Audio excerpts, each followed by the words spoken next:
देखिए, आज ये पहली बैठक थी सरकार के साथ और ये बहुत ही, मैं आपको बता देना चाहता हूँ, सौहार्दपूर्ण माहौल में हुई है।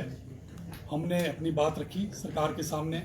क्या वो परिस्थितियाँ थी कि हमें बाहर जाना पड़ा अपनी मांगों को लेके, वो पूरी विस्तार पूर्वक चर्चा हुई है। और शीघ्र ही माननीय मुख्यमंत्री, जैसे कि आप जानते हैं, थोड़े अस्वस्थ हैं, जैसे ही वो स्वस्थ हो जाएंगे उनके साथ फिर अगली वार्ता होगी। आज किसके साथ बातचीत हुई, थोड़ा विस्तार से आप बता दीजिए, क्योंकि वो क्या क्या मांगे उठी, क्या क्या हुआ, क्या देखिए, ये सरकार के साथ ही वार्ता थी, क्योंकि माननीय मुख्यमंत्री स्वयं तो आ नहीं सकते थे क्योंकि उनका स्वास्थ्य ठीक नहीं है। तो उन्होंने, उनके जो सेक्रेटरी हैं, सेक्रेटरी टू सीएम आदरणीय श्री राकेश कंवर जी, उनके साथ और एडमिनिस्ट्रेशन, उनके साथ हमारी आज वार्ता हुई। सेक्रेटरी एडमिनिस्ट्रेशन, उनके साथ वार्ता हुई और हमने जो पहली मांग रखी, जैसे कि हमने पहले भी कहा था, किसी भी जो समस्या का जो समाधान है वो संवाद होता है। तो आज जैसी वार्ता शुरू हुई तो हमने, पहली हमारी कंडीशन थी कि जो प्रिविलेज मोशन और मेमो दिए गए हैं उनको वापस लिया जाए, उसके बाद ही फिर हम वार्ता कर सकते हैं। उस पर कंवर साहब ने कहा कि ठीक है, हम इस पर विचार करेंगे, जो भी है हम पूरी स्थिति से माननीय मुख्यमंत्री को अवगत कराएंगे और हम आगे की कार्रवाई तदनुसार करेंगे।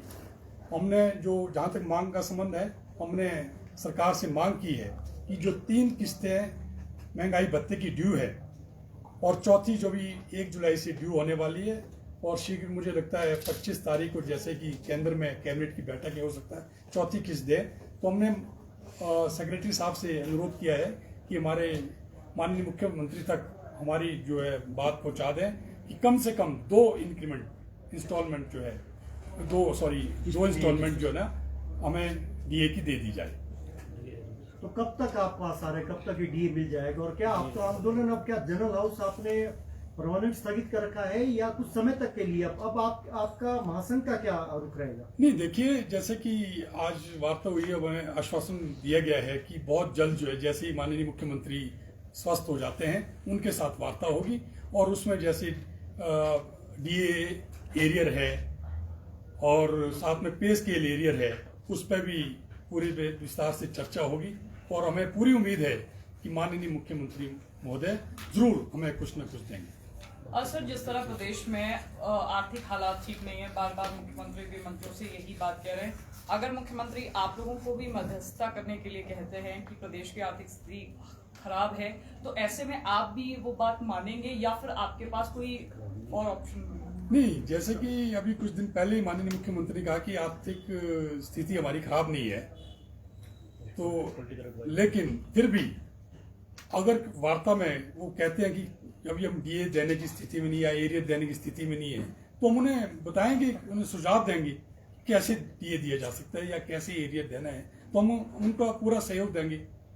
संयुक्त कर्मचारी महासंघ ने भी आपके हितों की पैरवी की थी, क्या इसका भी असर है कि आपको बातचीत के लिए बुलाया गया, या आपके अपने स्तर पे जो आपने आंदोलन किया था, जनरल हाउस किया था, उसी का ही असर है? नहीं नहीं, ऐसा कुछ नहीं है। देखिए, हमारे जो ये आज वार्ता होनी थी, मैं आपको बता दूं, इस पे सचिवालय की नहीं, पूरे प्रदेश के कर्मचारी, पेंशनरों और आम जनता की नजरें भी थी, क्योंकि आपने देखा होगा पिछले कल पूरे प्रदेश में हेडक्वार्टर पे जो हमारे पेंशनर्स भाई हैं उन्होंने अपना रोष व्यक्त किया है। जहां तक ये हमारी जो मीटिंग है, ये तो हमसे कुछ, मुझे लगता है 6 दिन पहले कह दिया गया था, सोमवार को बता दिया गया था कि इसी वीक आपके साथ वार्ता की जाएगी। अब जबकि आज माननीय मुख्यमंत्री स्वस्थ हो गए, इसीलिए उन्होंने अपने सेक्रेटरी से कहा कि वो उनके बिहाफ पे हमारे से वार्ता करें, और जो वार्ता आज हुई है बड़ी सार्थक हुई है और हम बड़े सकारात्मक तरीके से देख रहे हैं कि जरूर माननीय मुख्यमंत्री हमें कुछ न कुछ देंगे। आप कह रहे थे कि प्रदेश भर के कर्मचारियों के फोन आपको आ रहे थे, उनका जो उनकी मांगे थी, आपके बहाने वो सारी मांगे उठ रही थी, हालांकि जनरल हाउस आपने बुलाया था। अब उन मांगों का क्या होगा, उन उम्मीदों का क्या होगा? नहीं, वही तो हमारी मांगे हैं जो पूरे प्रदेश की कर्मचारी या पेंशनर की है। हमारी क्या मांगे, मुख्य मांगे हमारी वही है कि डीए की किस्त दी जाए, डीए एरियर दिया जाए, जो हमारा 21 महीने का पड़ा सरकार, पे स्केल एरियर वो दिया जाए। यही मांगे पूरे प्रदेश के कर्मचारी पेंशनर की है, वही हमने हमारी आज मुख्य मांगे थी।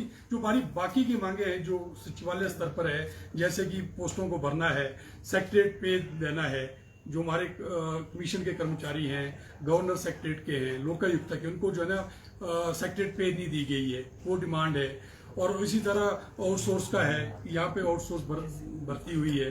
इसी तरह कॉन्ट्रैक्ट का है। वो जो हमारी दूसरी मांगे है, उस पर हमारे को आश्वासन दिया गया है कि इसका जो है 15 दिन के अंदर हमारी मुख्य सचिव महोदय के साथ वार्ता होगी और उसमें ये छोटी छोटी जो इशू है रिजॉल्व किए जाएंगे। फिजूल खर्ची पर आपने सवाल और जो प्रीवियस मोशन को लेके भी तो बातचीत हुई है। हाँ हुई, हमने पहली बात यही की, तो उसमें कहा है सरकार की तरफ से आया पक्ष आया कि हम इसमें अब बहुत 2-3 दिन में जो इसमें अपने साथ वार्ता करके इसमें कोई समाधान निकालेंगे। सर प्रिविलेज मोशन को लेकर ही सवाल है। जब हमने राजेश धर्माड़ी से बात की तो उन्होंने कहा कि सचिवालय के कुछ चंद नेता है जो अपनी राजनीति चमकाने के लिए इस तरह के आंदोलन कर रहे हैं और अब प्रदेश के नेताओं की इसमें इन्वॉल्वमेंट नहीं है। How do you respond that? नहीं, देखिए, अब जो वार्ता का दौर चल पड़ा है, हम नहीं चाहते कि इस मुद्दे को फिर से उजागर किया जाए। जो हुआ सो हुआ। हम तो एक पॉजिटिव वे में देख रहे हैं कि किस तरह से वार्ता सार्थक हो, किस तरह से अपने कर्मचारियों को, अपने प्रदेश के कर्मचारियों को, अपने प्रदेश के पेंशनरों को जो आस लगाए बैठे हैं, उनको हम किसी न किसी तरह से लाभ पहुंचा सकें। अगर हल नहीं निकलता तो? नहीं, हल निकलेगा। जिस तरह से आज वार्ता हुई है, हमें पूरी उम्मीद है हमें कि कोई न कोई हल निकलेगा। फिजूल खर्ची को लेकर जो आपने सवाल उठाए थे, क्या वो भी मुद्दा आज की बैठक में उठाया गया? क्या फिजूल खर्ची पर रोकथाम की दिशा में कोई सरकार आगे बढ़ेगी या फिर फिजूल खर्ची वैसे ही चलती रहेगी? देखिए, फिजूल खर्ची पे हमने आज तो कोई बात हुई नहीं है। देखिए, वो तो सरकार ने देखना है। जो आपका कहने का मतलब कि जो आप कहना चाहते हैं, तो उसमें तो ये तो सरकार का प्रेरोगेटिव है, तो इसमें हम कुछ नहीं टकराव ही सरकार से इसी मुद्दे पे हुआ था। नहीं, हमारा टकराव तो डी और एरियल पे हुआ था, जो मुख्य था हमारा टकराव था। ये तो क्या है कि बीच में कुछ परिस्थिति ऐसी बनी तो इसलिए हो गया टकराव। अब ये है तो परिवार है हमारा, ठीक है ना, तो परिवार है, होती रहती है इस तरह की बातें, ऊपर नीचे बातें होती रहती है। परिवार में कहाँ झगड़े नहीं होते, लेकिन आखिर इन झगड़ों का या समस्याओं का जो समाधान है वार्ता है। तो आज से वार्ता की पहल शुरू हो गई है और हमें उम्मीद है कि आगे भी ये वार्ता सार्थक होगी और इसका पूरा फल जो है, इसका जो है पूरे प्रदेश के कर्मचारियों और पेंशनरों को मिलेगा। Thank you.